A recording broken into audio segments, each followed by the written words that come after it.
Before I introduce you to my guest today, I want to make sure that you're aware of a new resource to help you to be resilient.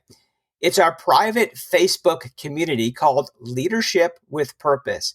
So you can either search in groups in Facebook and search Leadership with Purpose. And I'll also make sure that link is in the show notes as well.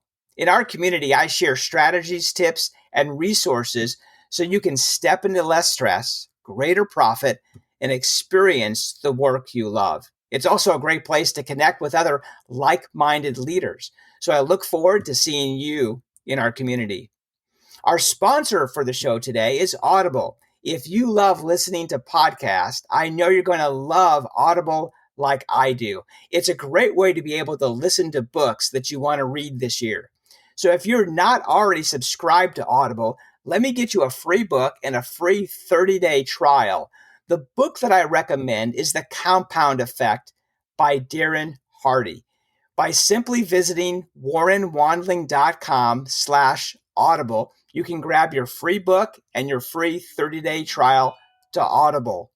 Again, that's warrenwandling.com/audible. WARRENWANDLING.com/AUDIBLE.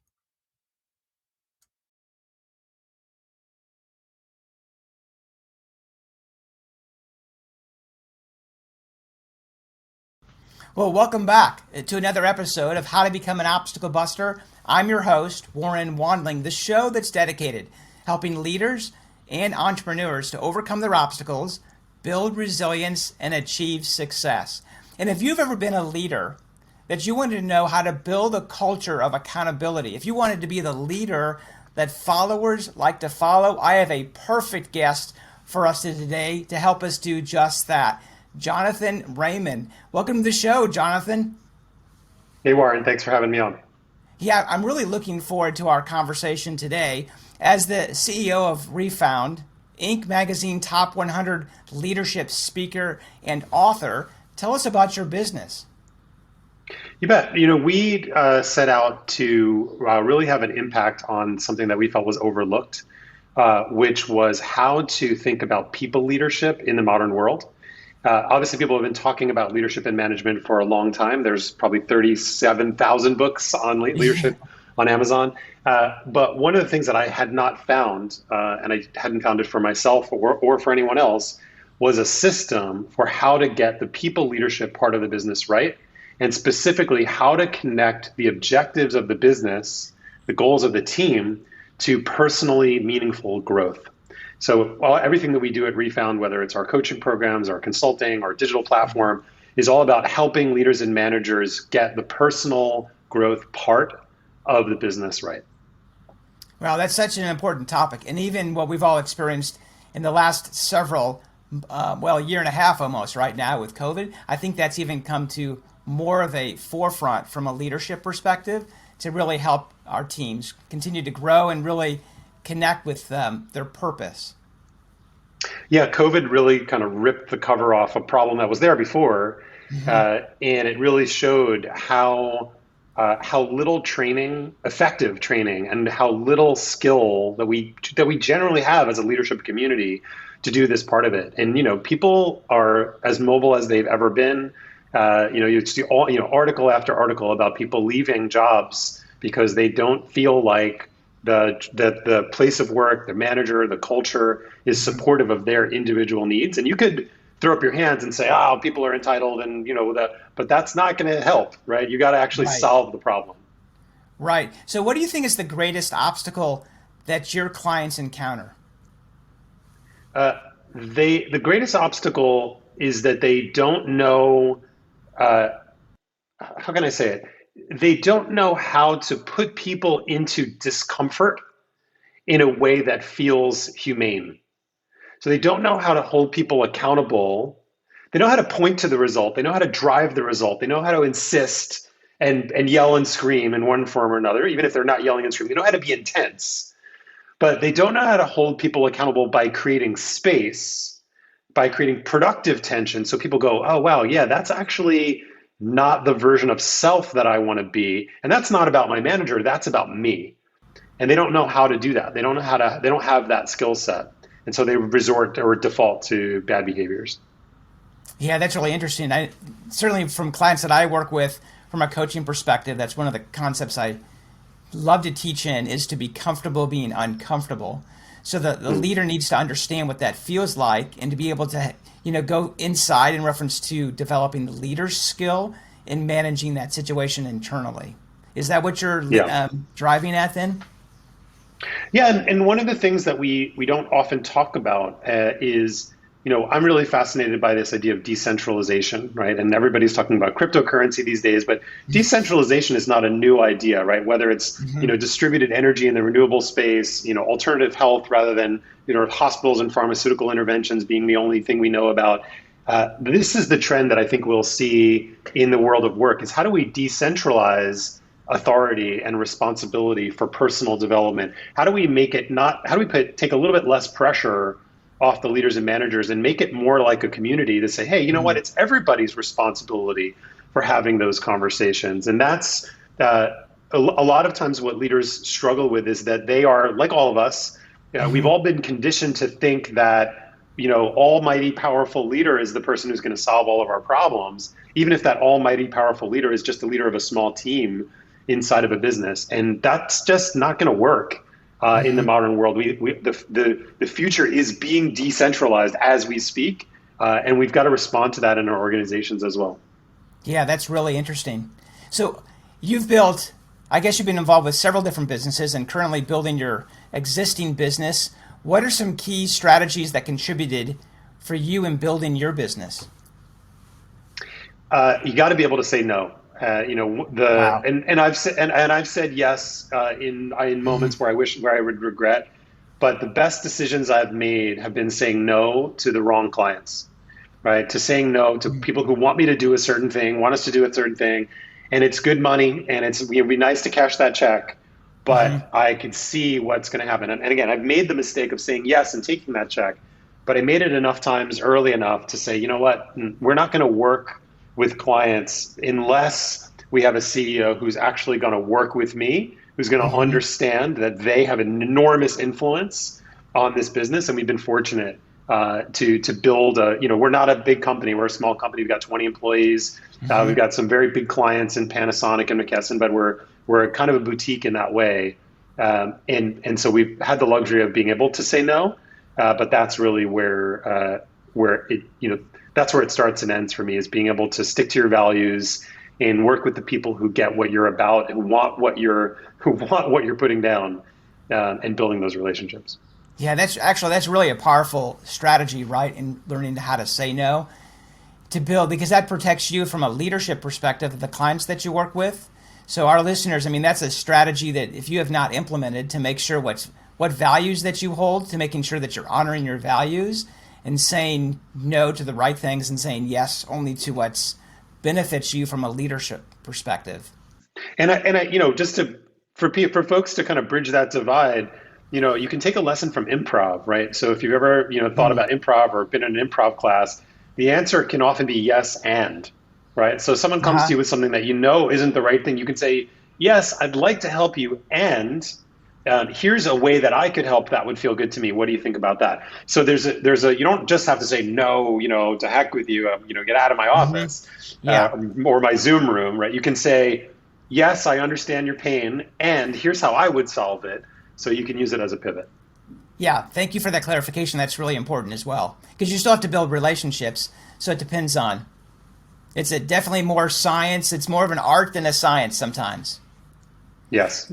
So in an article you wrote, Just Checking In, it was entitled Check Yourself, you state that there's nothing worse than a manager stopping by to see how you're doing with the obvious pretext that it's micromanaging your work.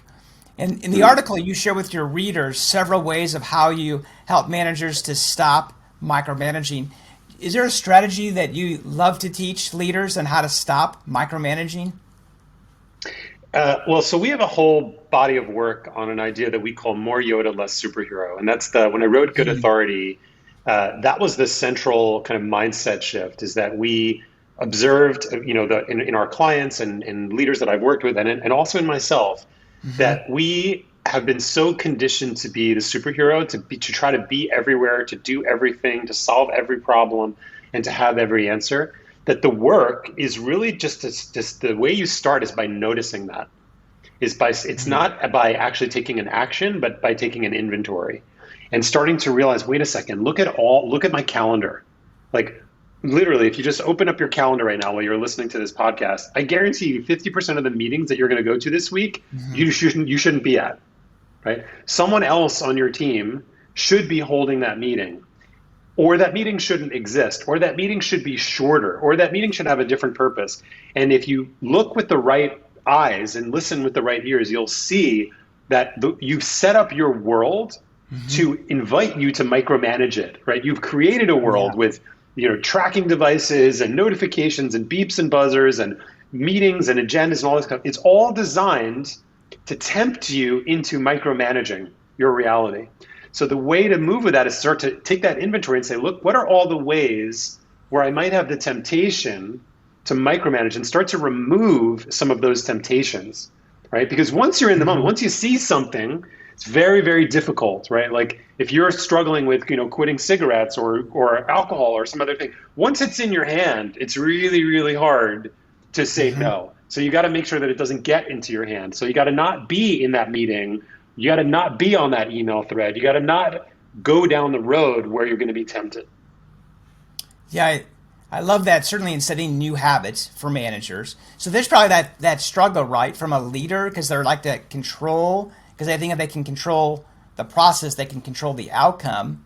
Do you use a strategy in reference to like listening their top priorities based on their specific role of how they can eliminate those Yeah. meetings? Because I'm sure leaders say, like, everything's important. Actually, I need to be in that meeting. Right. So we use a tool called Agreements That Spark Ownership. It's part of our curriculum that we do when we're coaching executives and leaders. And the goal of this tool is to help leaders identify the essence of a job. What is it that you really want this person to be thinking about? What is it that they should be worrying about, or maybe even obsessing about, so Mm-hmm. that you don't have to? Right? And what you if you ask leader, like, well, why does that job exist in your company? Oh, well, they're responsible for this and this and this, and they Mm-hmm. usually we're really good at describing the tasks and the projects of a role. We're terrible at describing why does that role actually exist. What's the context to go meta to that? So we use a tool in our coaching and we're working organizationally to help people elevate that. Why does this role exist? What is it that I want them to be thinking about? Mm-hmm. Because until you figure out what that is, you haven't actually delegated responsibility for the work. You delegated responsibility for the tasks Mm-hmm. and maybe even for the outcomes, but you haven't delegated it for the most important behavior, which is what are the questions that they should be asking? What's the critical thinking that I want them to do? So that's where we pull people out of that micromanagement into that higher level. Wow, very interesting. So I'm kind of curious, what strategies can you share of how to create that high performance culture? There are a lot of things that you can do tactically, Mm-hmm. but the most important thing to do is emotional, is to acknowledge that it isn't a high performance culture today. To be honest with yourself, to be honest with your team, and don't sell a story that isn't true because they know it isn't true. Instead, one of the things that I wrote about in Good Authority is to say, look, as the CEO, or let's say the leader of a team, it's not your job to fix everything in the culture, but it Mm-hmm. is your job to open the door. And the way that you open the door is by acknowledging that the way it's going today isn't great. And to be a little bit vulnerable and to say, hey, Mm-hmm. everybody, like, I want it to be better too. I want people to feel less overwhelmed. I don't want people to feel like priorities are constantly shifting and they don't know where their job starts and the next. Like, I don't like that feeling either, and I get it and I hear you, and I don't have all the answers, Mm-hmm. but I acknowledge that it's a problem. That's how you start, with honesty and a little bit of vulnerability, and by not going to solution mode, because you Mm-hmm. don't know what the problem is yet. So that's where I recommend you start. Yeah, I love that. 'Cause it sounds like a fresh approach, right? In reference to acknowledging the issue at an emotional level, because it's so easy to go to the technical side, right? Because as leaders, we can manage the tasks and the steps, but internalizing it is really important. And especially for, and this may sound a little bit stereotypical, but especially for male leaders, right? Certainly, there's Mm-hmm. more male leaders than female leaders in the workplace, which hopefully we're all working on changing that. But for male leaders, like think about your life, think about your marriage, think about your relationship, right? What's the thing that the women in our lives often complain about is Mm-hmm. we try to fix everything, right? We Right. try to solve everything, and if you would just listen, don't try to fix me. Just listen. Let me be. Let me feel however I'm feeling, Mm-hmm. and things will start to get better, right? So Yeah, it's exactly. good That's so true. advice in a marriage as much as it is in an organization for men and women, by the way. Yeah, exactly. So obviously, since we talked about obviously the times that we're living in currently, a lot more of the work environment is remote. So managing your team remotely is different than if we're on the same side of the same building. Um, what are some of, in your opinion, like the biggest challenge that leaders are running into managing the remote teams? Uh, well, I would say the thing that the most underutilized tool in my experience is the phone, and not the smartphone, but the Right. voice part of it, the actual phone call part of it. Now, my 16-year-old, doesn't really know what a phone call is, Hmm. but it's an amazing Yeah. thing because you don't have to deal with all the visual cues and all the noise and all the buffering and all the neurobiology that's really problematic on a video conference. You can just talk to somebody and you can just listen. Whether you're walking or sitting in a comfortable chair or whatever, you don't have to be on Hmm. screen, right? And you'll have Right. much more productive conversations. So on our team, like we do a lot of video. Some meetings, it's great when it's a big team meeting and we're brainstorming an idea. Video is great, but a lot of times for my one-on-ones or for other Hmm. conversations, I'll say, hey, let me just call you, or can you just call me? And just have a conversation using the phone function on your smartphone, and you'll see that it will lead to a so much more productive and human Hmm. conversation to start to balance out a lot of the things that are happening, whether you're remote or hybrid work. Yeah, I think that's so important. And obviously, since we're now in a generation, we have multiple generations across the workforce that some value the phone compared to texting, and there's others that really in just the text or the short message. But I think that's critical. And from a leadership perspective, as we're kind of filling in that leadership gap as the baby boom age out, to make sure that leaders understand the importance of phone or that one-on-one connection in Yeah. that medium. Yeah, and long form communication, right? We've all had the Mm-hmm. experience where we see an article and like maybe at the top of the article it says like 19-minute read, right? And we're Mm-hmm. like, oh, I can't, like, I don't have time for that, right? But when we actually sit down and read it, our life is enriched. We go, Mm-hmm. wow, that was amazing. That was an incredible piece of writing. That was so much more meaningful than 10 clickbait articles that I Mm-hmm. read or 50 clickbait articles that I read. It's the same thing with conversation. Slack is amazing, text is Mm-hmm. amazing, but it's not nourishing to the human heart and soul the way an actual conversation is. And that's what we're needing in our workplaces. We've got plenty of short form communication. As a leader Mm-hmm. and manager, work on the long form communication and it'll make things a lot better. So, as the author of Good Authority, How to Become a Leader, your team is waiting for, what really inspired you to write that book, Jonathan? Deep frustration and anger. I was working in an organization where there were just so many things being unsaid, and I felt like the people who I was responsible to were not walking their talk. Hmm. And so I've experienced both. I've experienced both being the person who isn't walking their talk, and that's a terrible insight to have about yourself, and Mm-hmm. also being on the receiving end of people who weren't walking their talk. And I was just incredibly frustrated by what to me was a real gap in the market of being able to have human conversations, to talk about personal development, to be in a space of transformation at work in a Mm-hmm. way that doesn't conflict at all with company goals or objectives, but actually supports them. And they've never. This is sort of like the weird way my mind works. To me, they never Mm-hmm. looked separate. I could never understand, like, why do people think that that they can be two people, right? That you could be a professional self and you could have a certain set of values, and then you could be a personal self and have a different set of values. Yeah. Like how do Right. you like how do you compartment? I could never do it. Uh-huh. And I think that turned out to be that was a liability for a lot of my career. It turns out to be an asset these days. Yeah, excellent. So, as I know, some of our leaders want to really know how to start building a culture of accountability. And I know that you have some strategies around that and of how to build accountability. So, what are some things or strategies that you can share with our listeners to help them do that, to maybe at work and then, in life too? It's probably transferable. So one of our brand pillars, if you will, is that it's as simple as a conversation. So Hmm. we try to keep things simple. We try to keep it free of lingo. The one piece of lingo that we have, or tool that we have, that does have a name, is called the accountability dial.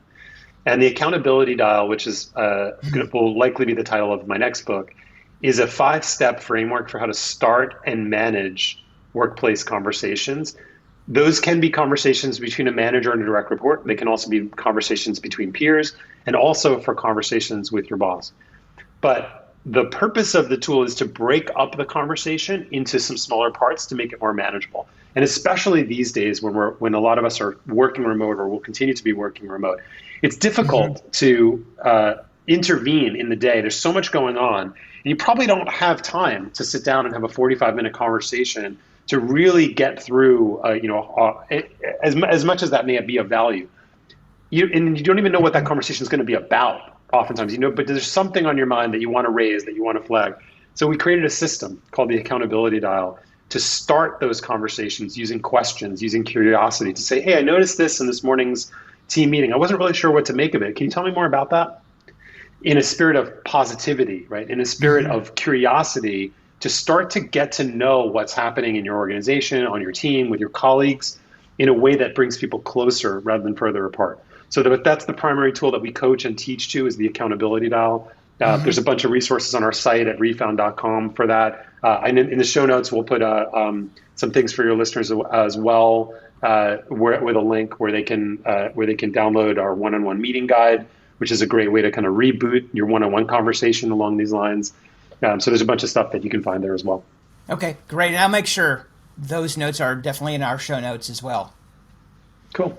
So I believe that success leaves clues, and one of those clues are what authors and books that other leaders have read or really made an impact. Is there one book or author that really stands out that made an impact in your career? It's a little bit. This is a little bit off-centered, but Okay. one of my favorite books of recent years is called The Psychopath Test, by John Ronson, and he talks a lot about CEOs in that book. It's not only about CEOs, but like, how do you know if you're dealing with a psychopath? Uh-huh. And it's a fascinating book, and it's hilarious. So I highly recommend that book. And the other one that I would recommend is an older book called "We've Had 100 Years of Psychotherapy and the World's Getting Worse," because I think it applies to our current world. And the main premise of that book is we do this weird thing, which is we take people out of their lives and we put them into a room with a therapist, Hmm. with a stranger, and we think that them having a conversation with that person is going to make the world better. And it's not that it has no value, but we've Hmm. got to do the work to actually translate those learnings and those insights into the real world. And to me, that applies to the world of leadership and management as well. Having a good idea is not enough. Reading a good book, Hmm. even if you're inspired by that book, even if that book is good authority, which I think is a great one, Right. but it's not enough. You got to focus on the practice and the doing and bringing it into your day-to-day life and having those conversations. Wow, that's excellent. I love those two books. I'll have to add those to my list. It sounds like, yeah, great reads. So, are there Those are anything, fun. They're both fun books. yeah, any special projects that you're currently working on? Yeah, we're working on a digital platform to be able. So it's a luxury for a lot of people to have an executive coach, we do a lot of Hmm. coaching with senior leaders, directors, and VPs. And one of the things that bothers me is, well, what about, what do we do? What do people do when we're not around, right? So Hmm. if you spend a couple hours a month with a coach, that can be really valuable. But how do you practice? So we're working on a digital platform to support not only executives and leaders, but the rest of the team in the organization. How do they use the accountability dial in practice? Oh, in wow. day to day. It's 10:32 on a busy Tuesday morning, and we're going to be releasing our initial version of that platform later this year. Wow, that's excellent. That sounds like a great tool. Hmm. So I know our listeners will want to be able to connect with you, Jonathan. What is the best way for them to be able to reach out?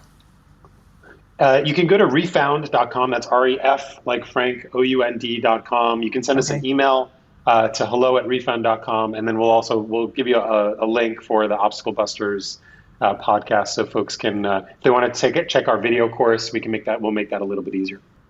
Well, excellent. Well, thank you, Jonathan, for being on our show today and sharing your strategies and tips with our leaders, helping My them to pleasure. break through their obstacles. You bet. Thanks for having me on in the lively conversation. Yeah, I appreciate that as well. Well, this is your host, Warren Wandling, saying until next time, be resilient